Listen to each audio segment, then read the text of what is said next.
우리는 지난주에 여러분 열심에 관해서 말씀 나누었습니다. 여러분들 잊지 않으셨기를 바라는데, 우리가 지난주에 열심이 그것이 결코 헛되지 않을 열심이다. 우리가 이 땅 가운데 그리스도인으로 살아가는 것이, 그리고 그리스도인으로서 마땅히 낼 그 남다른 열심이 분명히 우리 인생의 귀한 축복이 되고 또 하나님이 기뻐하시는 길이 될 거다. 우리가 그러한 말씀들을 나누었습니다. 여러분들 어떠세요? 한 주 동안 여러분들의 삶에 그 남다른 그리스도인으로서의 열심이 있었는지 모르겠습니다. 혹시 어떠한 열심이 있으셨나요? 우리가 함께 만날 수 없고 대화할 수 없기 때문에 그 대답을 들을 수는 없겠지만, 여러분들 한번 스스로 돌이켜 봤으면 좋겠어요. 지난 한 주간 나에게는 그리스도인으로서 어떠한 남다른 열심이 있었는가? 그냥 세상에서 성공하기 위한 그런 열심 말고, 하나님이 나에게 기대하시고 또 내가 주를 위해서 품는 그 남다른 열심이 어떤 것이 있었을까? 여러분 뭔가 이렇게 마음에 흡족하게 만족스러운 대답이 안 떠오른다고 하더라도요, 여러분들 결코 포기하지 마시고 계속해서 결단하고 또 결단하면서 여러분들의 그 노력과 의지를 포기하지 않으시기를 바랍니다. 여러분들의 그 결코 헛되지 않는 열심이 이 세상에서 빛을 발하고요, 마침내 하나님의 나라를 세워가는 또 하나의 귀한 초석과 벽돌이 될 줄로 믿어요. 여러분들 오늘 본문 말씀에 보면 우리가 그렇게 지금 결단하고 나누었던 그 열심이 있던 한 사람이 등장해요. 그가 바로 사울이에요. 그는 대단한 열심을 가졌습니다. 오늘 본문 말씀의 3절에 보니까 내가 하나님께 열심이 있었다라고 그렇게 사도 바울 스스로가 고백하지 않아요? 내가 하나님께 열심이 있었다. 이게요, 같은 의미지만 조금 더 직접적으로 표현하면 내가 열심히 불타오르는 사람이었다라고 하는 그런 의미예요. 내가 하나님을 향해서 열심히 불타올랐다. 얼마나 대단한 열심이었겠어요. 스스로가 그렇게 남들 앞에서 자부할 정도의 열심이었다, 그렇게 공언할 정도의 열심이었다라고 생각하면 이거 보통 열심이 아니었을 것 같아요. 여러분 오늘날 저와 여러분들이 과연 주님을 향한 이러한 타오르는 열심이 있는가? 여러분들 어떠세요? 이 질문 앞에 스스로의 신앙생활 한번 돌이켜 보시겠어요? 내 신앙생활 속에는 무언가 이렇게 불타오르는 열심, 정말 뜨겁게 타오르는 열심. 여러분, 뜨겁게 타오른다는 건요, 스스로만 자부할 뿐만이 아니라 그 열기가 주변에도 느껴진다는 거예요. 불타오른다.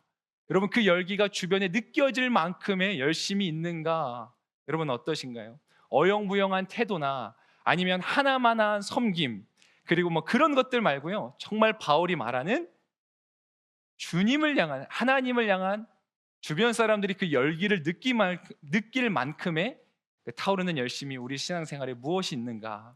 여러분, 기도의 열정이 불타오르든 아니면 찬양의 열정이 불타오르든 혹은 말씀에 대한 사모함이 불타오르든 혹은 어떠한 섬김의 마음이 불타오르든 선교의 마음이 불타오르든 무언가 그 하나, 만약 주님이 나를 향해서, 우리를 향해서 너는 나를 향해서 무엇에 열심을 품었느냐라고 물으실 때, 여러분 우리 저마다가 각자가 품는, 물론 모양과 또 그 각자의 온도는 다를 수 있겠지만 여러분들 자신이 품고 있는 그 열정이 무엇인가를 한번 이 시간 마음속에 돌이켜보고 새겨봤으면 좋겠어요.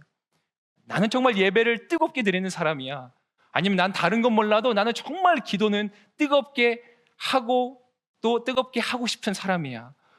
혹은 누군가는 나는 정말 다른 건 모르겠지만 정말 하나님이 이웃을 사랑하라는 그 말씀 따라서 나는 최선을 다해서 그렇게 누군가를 섬기고 또 누군가를 구제하는 일에 열심인 사람이야. 그렇게 말하는 수 있는 우리가 되었으면 좋겠습니다. 여러분들, 우리가 이 열심과 그리고 그 열심 안에 감춰진 오늘 말씀의 주제이기도 한데 본심, 오늘은 우리가 이 두 번째로 열심에 이어진 이 본심에 대해서 조금 살펴보려고 해요. 지난주에 살펴보았던 열심에 이어서 이어지는 오늘의 이 본심에 관한 말씀이요, 우리에게 또 다른 너무나 중요한 메시지가 될 거라고 저는 생각합니다.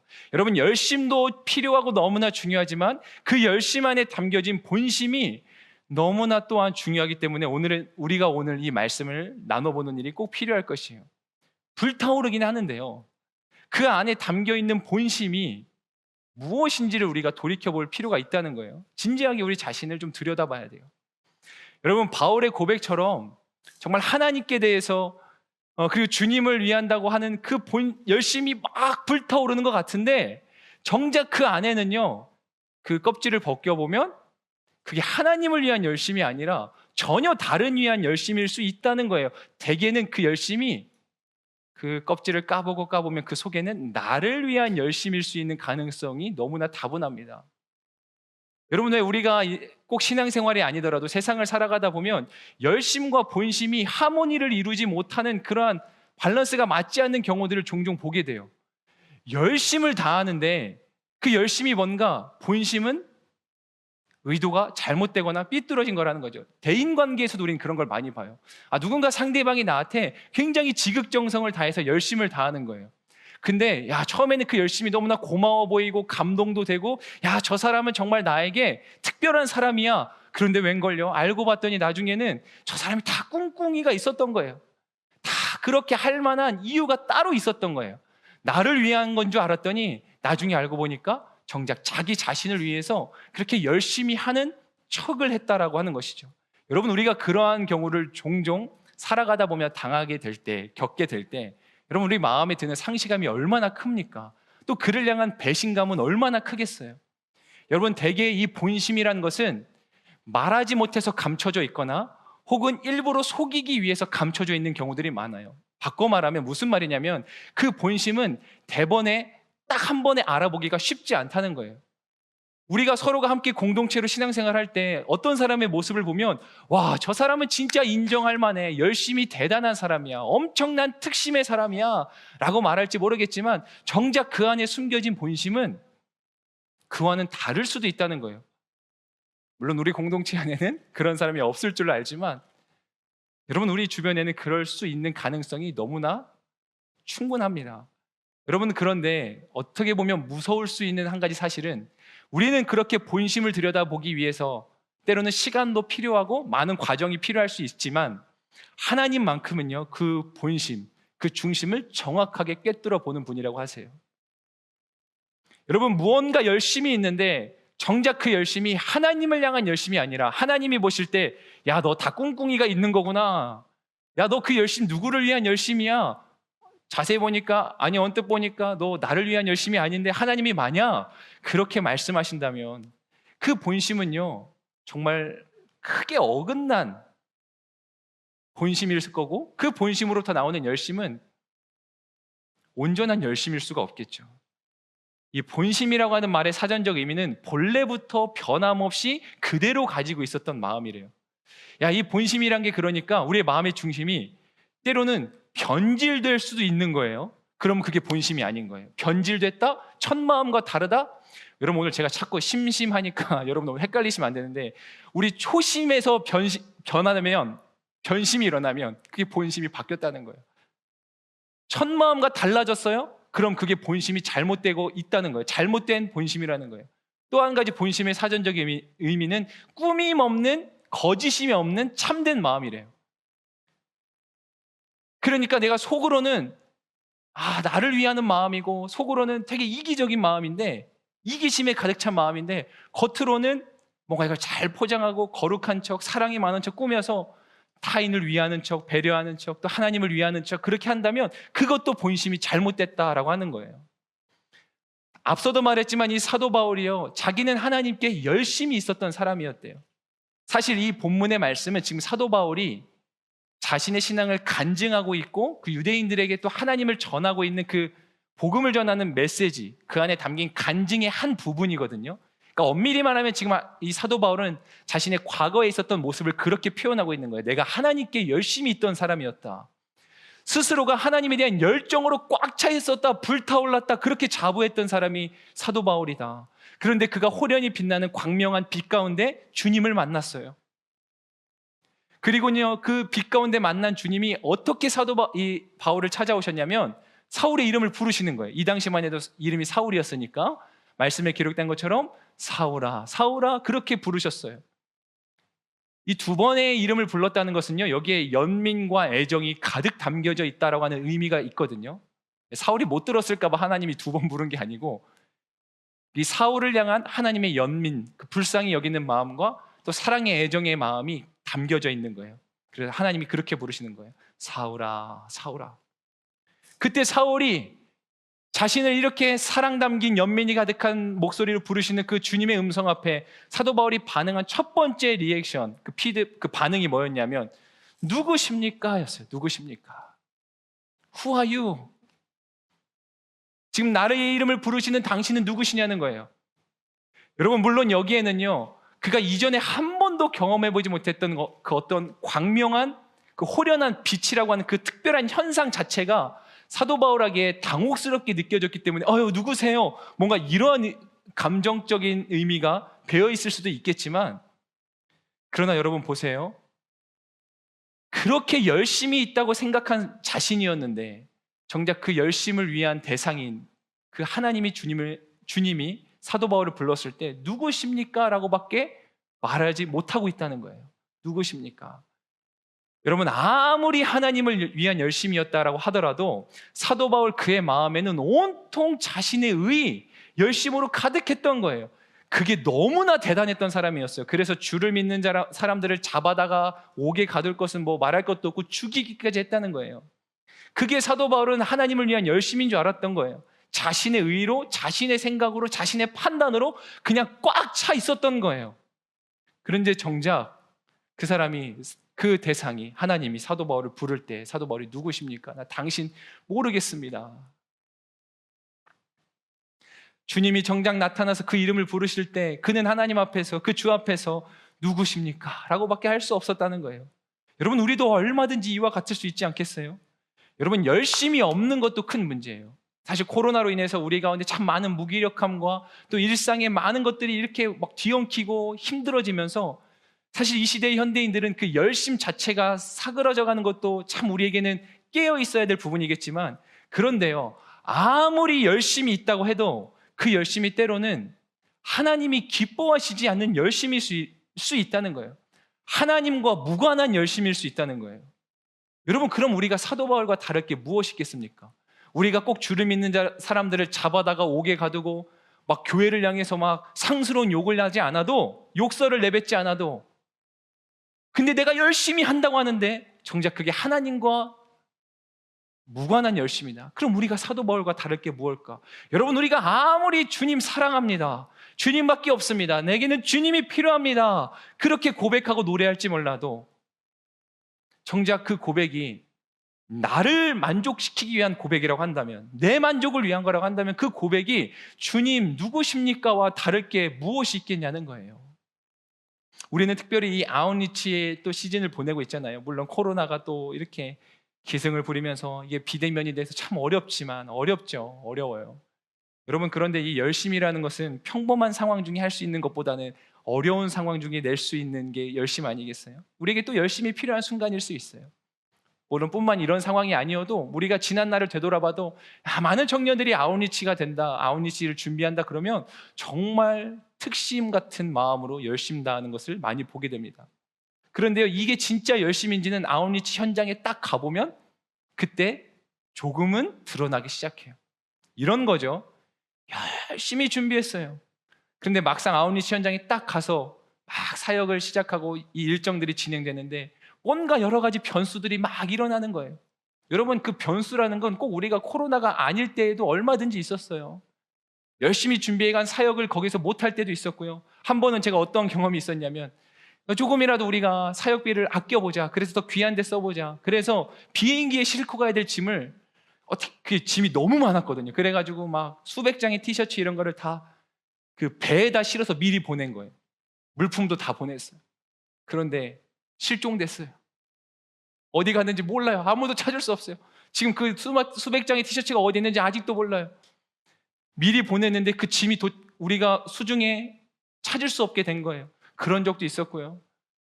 캐리어를 여러 개 싸갔는데 우리 보통 캐리어 하나에다가 뭐 이건 무슨 캐리어야 하면서 막 또 사역 짐들을 담잖아요. 근데 어떤 한 형제가 이제 공항에서 우리 막 음료수 사 먹고 그 형제가 담당하다가 깜빵하고 음료수를 한 손에 들고 그 캐리어를 두고 와버렸어요. 얼마나 원성이 또 높아질 수 있겠어요? 그래도 우리는 마음을 붙잡고, 여러분, 별의별 상황들이 다 벌어져요. 사역하려고 하는데 비가 온다거나, 갑자기 멀쩡하던 장비가 안 나온다거나, 갑자기 서로 사이 좋았던 사람들이 다툼이 일어난다거나, 수많은 변수들이 있어요. 심지어는요, 선교사님이 너무 열정적이어서 우리의 열심을 능가하는 열심이어서 그 선교사님의 열심 때문에 힘들 때도 있어요. 힘들다고 느낄 때도 있어요. 우리가 준비한 건 이건데 자꾸 선교사님이 이거 하자고 하니까 힘든 거예요. 여러분 어떠세요? 이런 경우 아마 낯설지 않을 거예요. 저도 그런 적이 있더라고요. 부끄럽지만 심지어 교역자일 때였어요. 전도사일 때 팀을 꾸려가지고 열심히 준비해서, 그 열심히 준비했다는 표현은 어려웠어요. 준비하는 시간이.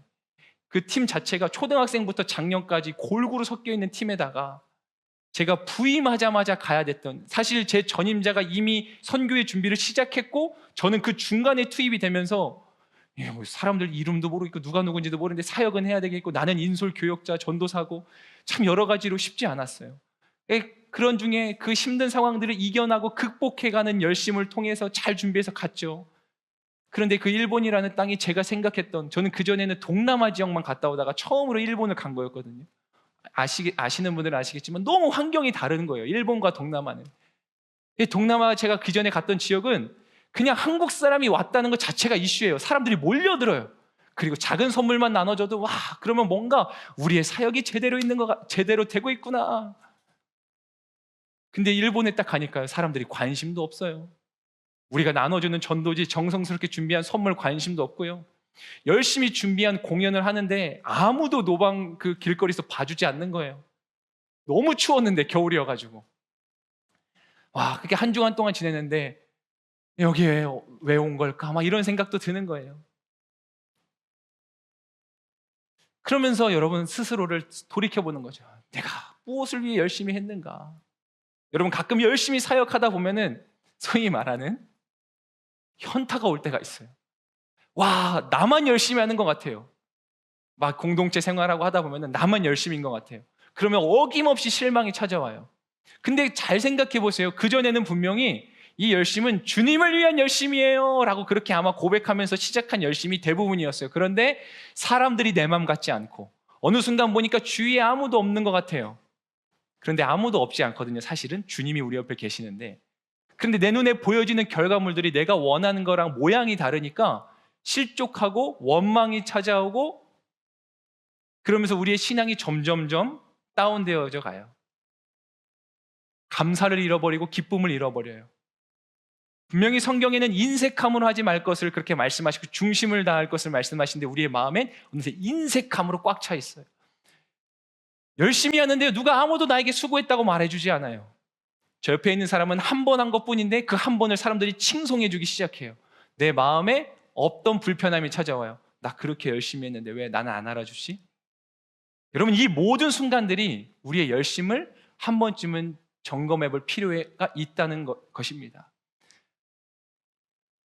여러분, 저는 오늘 특별히 한 사람을 여러분들에게 더 소개하고 싶은데 그가 바로 모세예요. 출애굽기 3장에 보면 하나님께서 호렙산에서 떨기나무 불꽃 가운데 모세를 부르시는 장면이 나와요. 그런데 그 전에 우리가 조금 더 기억해야 될 사실이 있는데, 아직 말씀 띄워주시면 안 돼요. 네. 하나님께서 모세를 부르시던 이 타이밍, 이 상황 속에 있는 모세를 살펴보면 그가 애굽에서 도망쳐 나와서 미디안 광야라고 하는 곳에서 양을 치는 목자로 살아가던 때예요. 시간상으로 따져보면 그가 애굽 생활을 떠나온 지 무려 40년이나 지난 시점이었어요. 여러분, 어쩌면 지난날 그 호화스럽고 찬란했던 애굽 왕자로 지내던 그 시간도 이제는 기억 저 멀리 아련하고 아득하게 잊혀져 갔을 법한 그 시간 아니겠어요? 40년이 지난 거예요. 그저 매일같이 반복되는 일상에서 양이나 치면서 그냥 하루하루 그렇게 살아가던 80세 노인, 바로 그 시점이었어요. 그런데 모세가 어느 날, 그날도 어김없이 그냥 양을 치던 중이었거든요. 그러다가 호렙산이라고 하는 그 근처에 이르게 되었는데 거기서 놀라운 광경을 목격하게 돼요. 그러니까 불이 붙었는데 타지 않는 떨기나무를 보게 된 거예요. 이것은 세상의 물리법칙으로는 설명될 수 없는 현상이었거든요. 다시 말하면 하나님이 그에게 찾아오셨다는 거예요. 40년입니다. 40년. 무려 40년 만에 하나님이 그렇게 모세를 찾아왔어요. 여러분, 그리고 마치요, 오늘 이 사울을 부르는 것처럼 똑같이 이 하나님이 모세 이름을 그렇게 애정을 담아 2번 부르세요. 모세야, 모세야. 아까 사도 바울도 똑같이 불렀어요. 사울아, 사울아. 근데 사울이 뭐라고 대답했다고요? 누구십니까? Who are you? 나 당신 모르겠는데 누구세요? 모세를 불러요. 모세야, 모세야. 그때 모세가 뭐라고 대답하는지 이 출애굽기 성경을 우리가 한번 볼까요? 3장 4절이에요. 시작. 여호와께서 모세가 자세히 보러 오는 것을 보시고 떨기나무 가운데서 모세야, 모세하고 부르셨습니다. 그러자 모세는 제가 여기 있습니다 하고 대답했습니다. 여러분, 그저 매일같이 양이나 치던 그에게 하나님이 40년 만에, 그리고 그의 이름을 부르셨을 때 그가 했던 첫 마디는 주님, 내가 여기 있습니다. 여러분, 어쩌면 그의 삶의 모습을 보면 이 모세의 삶을요, 우리의 생각과 기준에서 판단해 볼 때는 과연 그의 삶에 주님을 향한 열심이란 게 있었을까? 물론 뭐 성경이 그런 거를 이렇게 명확하게 기록하진 않지만, 뭐 나는 주를 위해서 열심히 양을 칠 거야, 그래서 뭔가 막 양이 막 기하급수적으로 늘어난다든지, 사실 성경에서 찾을 수 있는 그런 근거들은 쉽지 않아요. 그냥 바꿔 표현하면 주님을 향한 열심이라고 할 만한 게 우리 생각에는 그다지 보이지 않는 것 같아요. 그냥 그렇게 훅 지나갈 만큼, 그렇게 그냥 한 줄로 기록될 만큼 40년이 훌쩍 그냥 평범한 일상처럼 양이나 치면서 지냈다는 거예요. 그냥 장인어른이 맡겨준 양이나 돌보던 신세였다는 거죠. 그런데 그의 마음에는 애굽에서 뛰쳐나온 걸 후회하고 지난 날을 여전히 과거에 머물러서 현실을 불평하면서 그냥 얼렁뚱땅 어영부영 대충대충 했던 게 아니라 그의 마음에 하나님으로 꽉 차 있었던 모양이에요. 그의 마음에 자신으로 꽉 차 있었으면, 아, 내가 애굽에서 괜히 뛰쳐나왔나? 지금이라도 가서 잘못했다고 할까? 현실을 부정하거나 원망하면서 내내 그냥 그렇게 불평 속에 살아가겠죠. 어느 목회자가 이 본문을 묵상하면서 나누는데 그렇게 말하는 거예요. 모세 그의 마음에 온통 하나님을 향한 기다림과 간절함 투성이었다. 저 역시 너무 공감이 되는 거예요. 그러니까 모세가 처음으로 그렇게 자신의 이름을 하나님이 부르실 때 그 주님의 음성 앞에서 모세가 뭐라고 대답하냐면, 네, 제가 여기 있습니다. 기다리던 그 음성이 들려오는 그 순간, 네, 제가 여기 있습니다. 여러분, 똑같은 부름이지만 그 부름 앞에 전혀 달랐던 두 사람의 반응이에요. 여러분, 도리어 그 두 사람의 현실을 보세요. 확연히도 차이가 나는 정반대의 상황이라고 말할 수 있지 않겠어요? 한 사람, 사울은 하나님을 위한답시고 열심히 그 순간에도 무언가를 하고 있던 중이었어요. 다메섹 그 도상에서 열심히 지금 말 타고 그 하나님을 위한 열심이랍시고 믿는 사람들, 기독교인들 핍박하러 가던 중이었단 말이에요. 지금도 그 열심을 진행 중인 사람이었어요. 그런데 모세의 인생은 그냥 되게 평범해 보였어요. 그냥 일상을 살고 있을 뿐이었어요. 그런데 둘 다 주님 앞에 똑같은 음성이 들려왔을 때 한 사람의 대답은 누구십니까? 였고 한 사람은 제가 여기 있습니다. 여러분, 우리들의 모습은 과연 어떠할까요? 열심히 있는데 뭔가 본심이 잘못되었다면 여러분, 결국 우리도 주님 앞에서는 누구십니까? 라고 고백하는 사람과 똑같을 거예요. 여러분, 열심도 중요하고 본심도 이렇게나 중요해요. 초심에서 마음이 변질되면 본심을 잃어버린 거라고 했어요. 참된 마음이 아니라 거짓으로 꾸며서 그런 척하는 것은 본심이 잘못된 거라고 했어요. 여러분, 하나님을 향해 갖고 있는 그 여러분들의 열심, 본심은 어떠십니까? 여러분, 늘 주님 앞에서 여전히 그 초심의 마음을 이어갈 수 있다면 그건 지금 우리가 주님을 향한 온전한 본심을 갖고 있는 거겠죠. 여러분, 우리의 욕심과 이기심을 버려야 됩니다. 이기심과 욕심이 빠져있는 열심, 그게 진짜 온전한 본심이라는 거예요. 사역하다 보면, 그래서 여러분들, 저는 선교라는 이 장이 너무나 우리의 열심과 본심을 들여다볼 수 있는 가장 우리에게 필요하고 또 좋은 기회가 아닌가 싶어요. 그래서 저는 부족하지만 함께 신앙생활 하던 중에 선교를 간다든지 아웃리치를 가고 섬길 일 있으면 청년들에게 여러 말 하지 않습니다. 이것만 말하는 것 같아요. 아무리 열심히 해도 그게 우리 뜻대로 안 될 수 있다. 속상해하지 마라. 왜 그렇게 열심히 해놨는데 왜 그렇게 속상해하면서 그 열심을 다 까먹으려고 하느냐. 우리의 뜻대로 다 되지 않는다는 걸 배우는 자리가 선교의 자리다. 내가 이렇게 열심히 했지만 그러나 하나님의 일하심이 나와 전혀 다른 곳에 있을 수 있다. 여러분, 진짜 열심은 나와 전혀 다른 그 변수가 발생한 상황 중에 그 하나님의 일하심을 수용할 수 있고 받아들일 수 있을 때, 그게 진짜 온전한 열심이지 않겠어요? 오늘 이 말씀 가운데 여러분, 저는 또 하나의 아주 특별한 본심을 소개하려고 해요. 저는 그걸 이렇게 이름 부르고 싶은데, 하나님의 본심이에요. 자, 우리가 사울의 본심과 모세의 본심을 살펴봤는데, 이제 우리가 하나님의 본심을 볼 거거든요. 여러분, 오늘 그리스도인들을 박해하러 열심을 내는 그 사울 앞에 주님이 나타나셨어요. 그리고 그를 부르시면서 이르시기를, 누구십니까? 사울이 그러니까 주님이 이렇게 자신을 소개해요. 나는 네가 박해하는, 핍박하는 예수다. 그렇게 하나님이 자신을 소개해요. 아니, 하나님의 이름이 얼마나 많아요, 여러분. 여호와 라파, 여호와 이레, 임마누엘, 에베네셀, 성경에 기록된 수없는 하나님의 이름이 있어요. 예수님의 이름이. 근데 사도 바울이 누구십니까? 거기에 또 친절하게 주님이 자기소개를 하는데, 나는 네가 핍박하는 예수다. 왜 많고 많은 소개 중에 이렇게 자신을 드러내실까? 이유가 있는 거죠. 여러분, 참 특별한 건 근데 뭐냐면, 너무나 당연한 거지만 여러분 보세요. 지금 엄밀히 따지면 바울이 예수님 핍박하러 가던 길이 아니었어요. 그렇죠? 바울은 누굴 핍박하러 가던 길이었죠? 예수님 믿는 사람들 핍박하러 가던 중이었어요. 그러니까 바울이 들으면 좀 생뚱맞을 수 있는 거예요. 아니, 내가 당신을 언제 핍박했어요? 제가 언제 그렇게 당신의 마음을 괴롭게 했어요? 여기서 박해하다는 표현은 왜 이리도 집요하게 괴롭히냐, 이런 말이에요. 또 왜 그렇게 집요하게 나를 괴롭히냐, 주님이 그렇게 말하는 거예요. 누구십니까? 바울이 물어보니까, 네가 그렇게 집요하게 괴롭히는 예수다. 바울아, 나는 네가 그토록 집요하게 괴롭히는 예수다라고 주님 말씀하시는 거예요. 여러분, 여기에 나타난 지금 주님의 마음, 그 본심은 뭐냐면, 성도를 향한 그 바울의 핍박을 주님 자신의 핍박으로 여기고 계시다는 거예요. 다시 한번요.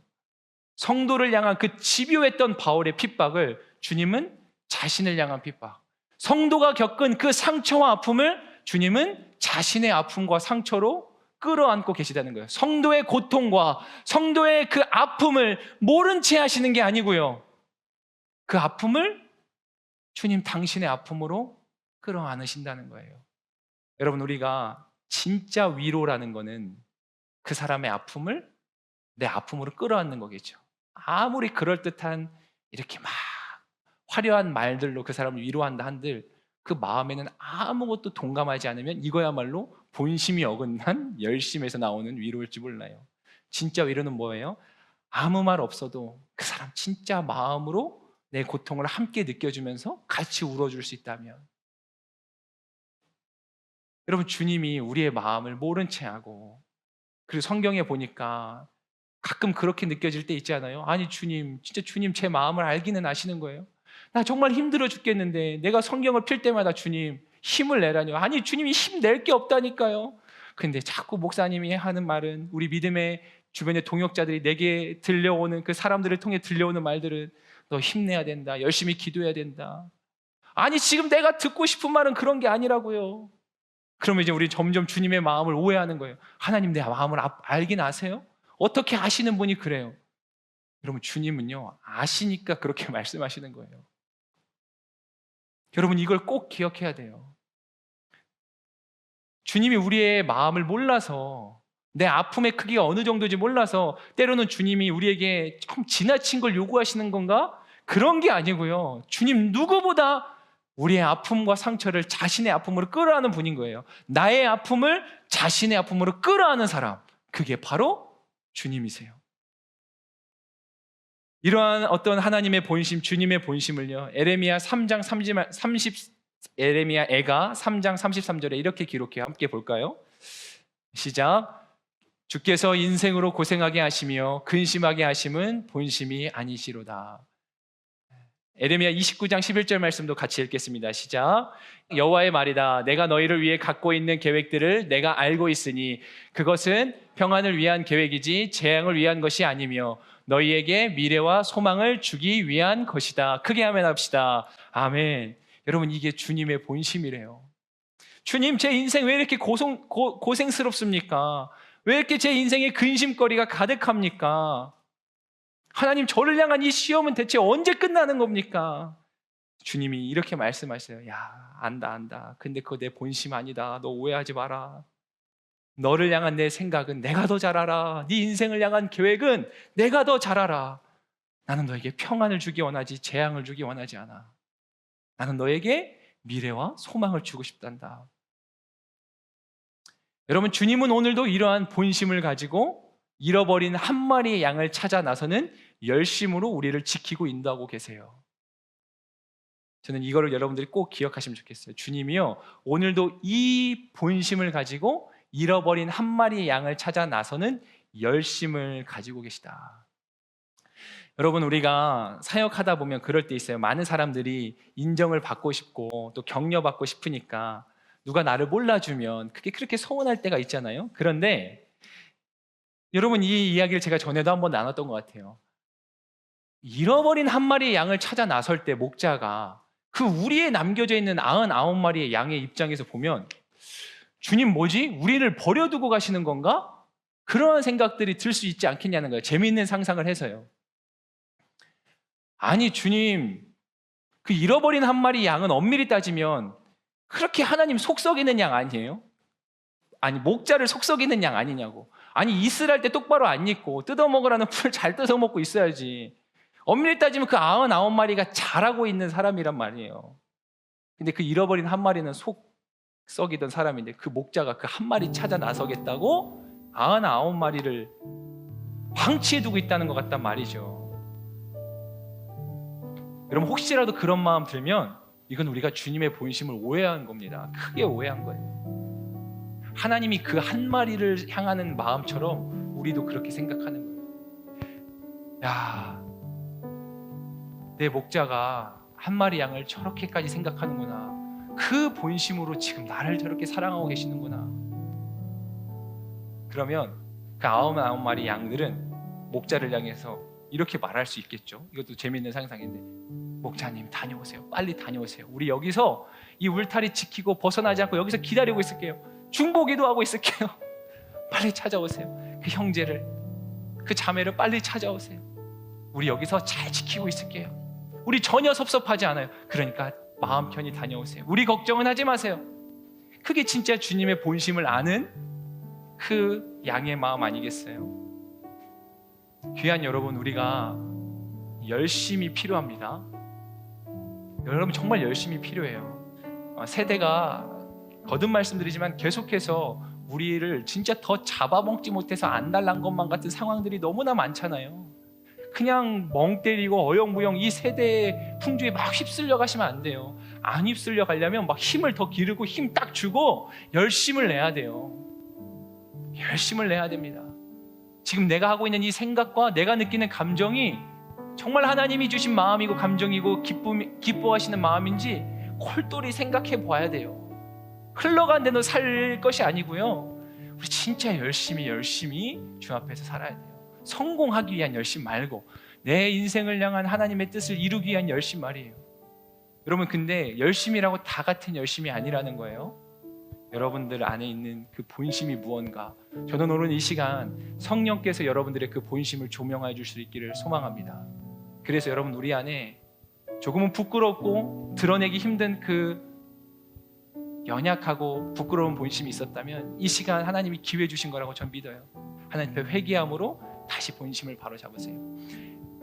이 열심과 본심의 하모니가 딱 이루어졌을 때 그럼 주님이 우리를 얼마나 기뻐하실까. 여러분, 나중에 우리가 천국문 앞에 가가지고 주님이 나를 향해서 야무개야 너 뭐 하다 왔냐, 천종아 너 뭐 하다 왔니,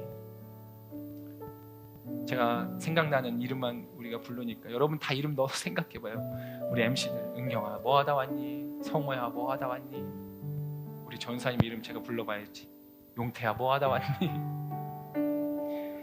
너 뭐 하다 왔니. 그럼 우리가 그때 주님 앞에서 주님 아시잖아요. 자, 이렇게 열심히 했습니다. 그래? 난 모르겠는데. 얼마나 당혹스럽게. 주님 그때 아시잖아요. 남들이 알아주지 않아도 저 그때 힘들었지만 그래도 주님 생각하면서 견뎠습니다. 저 그때 그렇게 열심히 한 이유가요, 칭찬받고 싶어서가 아니라 주님이 좋아서 그랬던 거예요. 저 사람들의 칭찬을 원해서 그런 거 아니고요, 주님이 그 사소한 것도 나를 바라봐 주실 거라고 믿기 때문에, 그것 때문에 저 그렇게 열심히 했던 거예요. 주님 아시잖아요. 그때 주님이 그래 내가 다 알지, 그 한마디 들을 수 있으면 진짜 끝난 거 아닐까요? 여러분, 이 땅에서 누리지 못하는 위로는 저 하늘에서 더 큰 위로를 우리에게 주어지리라고 믿습니다. 여러분에게 정말 진지하게 물어볼 거예요. 사람들에게 첫 마디 말로 당신 너무 최고예요, 당신 너무 수고했어요 라는 말과 주님이 딱 한마디로 내가 안다 아들아, 내가 알아, 그 한마디 둘 중에 뭐 선택하겠어요? 여기서 지혜로운 분은 전 둘 다요. 네, 지금 그런 건 아니고요. 만약에 물론 둘 다 받을 수 있으면 좋겠지만, 그런데 또 성경은 애석하게도 우리가 이 땅에서 많은 건 누리면 저 하늘의 상급이 부족할 거다. 바꿔 말하면 뭐예요? 우리가 이 땅에서 많은 것 포기하고 주를 위해서 내어드린 만큼 저 하늘에 우리를 향한 상급과 주님의 위로가 있다. 저는 너무나 당연하게도 그 한마디를 선택할 거예요. 내가 그 한마디를 위해서 이 1000마디를 손해봐야 된다면 저는 그게 하나도 아깝지 않아요. 기꺼이, 정말 기꺼이. 근데요, 저는 또 한 번 고백하는 게 있어요. 내가 이렇게 말은 하지만 또 그게 안 되는 사람이 나란 거를 신앙생활을 할수록 절절히 깨달아요. 주님 맞아요, 나는 세상의 1000마디 위로보다 주님 당신의 한마디 위로면 충분해요. 그렇게 말은 하고 고백한 내 자신이지만 정작 인생의 삶의 현장에 들어가면 나는 또 그 1000마디 가운데 그 한두 마디가 필요해서 쩔쩔매고 안절부절 못하고 있는 것 같은 모습일 때가 왜 없겠어요. 그래서 저는 또 한 번 더 고백해요. 하나님, 나에겐 그래서 더 주님이 필요하다고. 여러분 어때요? 우리가 힘들고 어렵고 다 코로나 때문에 만나지 못하고 교제가 힘들어지니까 어쩌면 더 우리는 하나님의 그 사람의 위로가 막 간절해지고 있는 상황이라고 표현할 수 있지 않겠어요? 여러분, 간절히 기도하고 힘들 때 막 그 어려운 상황 중에서 주님 찾았을 때 주님이 여러분들의 인생 가운데 나타나가지고 막 A4 용지 서너 장의 분량으로 야 아무개야, 야 천종아, 내가 너를 향해서 이렇게 막 그 엄청난 분량으로 여러분들에게 말씀해 주셔가지고 그래서 여러분들이 거기서 살아났나요? 제가 무슨 말 하고 싶은 거냐면, 여러분들 다 주님 만났던 그 순간 생각해 보세요. 주님이 이렇게 막 구구절절히 여러분들에게 말해주지 않았을 거라고 저는 생각해요. 다 한마디였을걸요. 내가 너 사랑한다, 내가 너 지켜보고 있어, 내가 다 알아, 난 너 용서해, 괜찮아. 야, 그 한마디 때문에 여러분들 다 그 기도의 자리에서 살아났던 거 아니냐고요. 여러분, 하나님이 우리에게 주시는 그 위로의 한마디가 이렇게나 엄청납니다. 여러분, 오늘도 우리에게 필요한 건 그 주님의 음성이에요. 그 주님의 본심을 제가 오늘 여러분과 함께 소개하며 나누었습니다. 당신의 아픔을 끌어안는 본심. 주님이 지금 여러분들의 아픔과 상황을 알고 계세요. 그러니까 포기하지 말고 우리도 주를 위한 열심을 드립시다. 오늘 이 말씀을 통해서 우리 안에 참된 회개의 역사와 믿음의 결단이 일어나기를 소망합니다. 여러분들의 인생 안에 정말 주님을 향한 온전한 열심과 본심이 세워지기를 주님의 이름으로 축원합니다. 이 시간 우리가 함께 기도할 때에 하나님, 내 안에 내 삶에 하나님을 향한 열심이 불타오르게 하실 뿐만이 아니라 하나님, 그 열심이 헛되고 어그러지고 어긋난 본심이 아닌 열심이 아니라 정말 주님을 향한 그 초심이 변질되지 않는 그 첫 마음을 품은 그 본심이기를 소망합니다. 하나님, 나의 마음을 다시금 새롭게 다잡습니다. 하나님, 내 안에 이 온전한 열심과 온전한 본심의 하모니가 이루어지게 하여 주시옵소서. 하나님, 내 안에 필요한 것들이 있다면 주님께서 이 시간 조명하셔서 내 안에 부끄러운 마음들을 다 생각나게 하시고 그것들을 바로잡는 시간 되기를 원합니다. 하나님, 이 시간 역사하여 주옵소서. 우리 이 말씀 붙들고 주의 이름 한번 부르고 각자의 자리에서 최선을 다해서 열심을 다해서 간절히 기도하며 나아갑시다. 주여,